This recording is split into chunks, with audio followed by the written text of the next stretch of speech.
Mike, you're the hockey fanatic in the office. What are the 5 big stories you're looking at this year? Here are the 5 things I'm focusing on. Number 1 on my list, I want to see if the New York Islanders actually are sold for $485 million.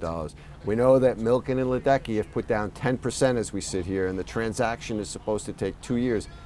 I just think that's a crazy high price. I know they're moving to Brooklyn next year, but I mean, for some of those seats, you can't even watch the game.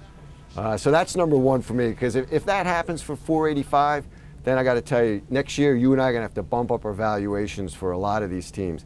Right alongside that, the Carolina Hurricanes, they're looking for investors. Supposedly, they're going to value that team at $400 million or more. I put that down right next to the Islanders. If that's a $400 million deal, what do you think that says for the NHL? Well, he's been looking for investors for a while. And hasn't gotten anybody. And hasn't gotten anything. Now suddenly they're worth $400 million? I got a hard time believing that. Number 3, I want to check out the first year, which is this season, of the new Rogers Communications media rights deal in Canada. I want to see what the ratings are for TV. I want to see what the digital traffic is. I think that's going to say a lot about what the next U.S. media rights deal is going to be. Yeah, and one thing to watch too, you know, you've got the Canadian dollar's taking a beating. You know, that was the problem we had going back 10 years, where you had all sorts of revenue assistance that prop up those Canadian teams. Now that it's been on par with the U.S. dollars in recent years, it hasn't obviously been an issue, but the value of that deal, you know, drops if the Canadian dollar continues to fall. And number 4 for me is going to be expansion. Gary Bettman, the commissioner in the NHL, has been floating this for a while. Everyone's talking about, well, is it going to be in Canada? Is it going to be here? Some people thinking that they'd be better off doing relocation. But you and I both know that there's no way the NHL is going to forego divvying up that expansion fee to every team owner.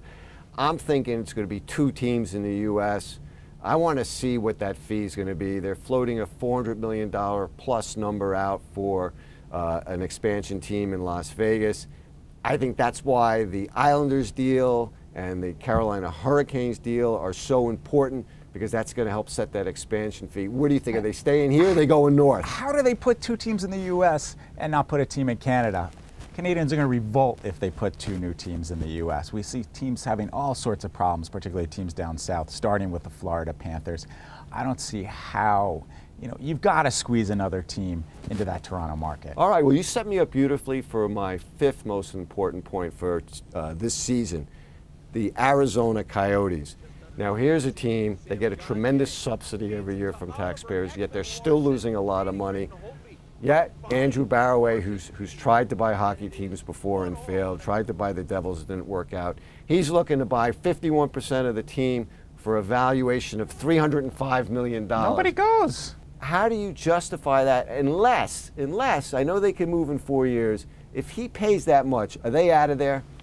They gotta be. They're gonna keep, I agree. You know, the deal is, I guess, if he loses $50 million over 5 years, he can get out.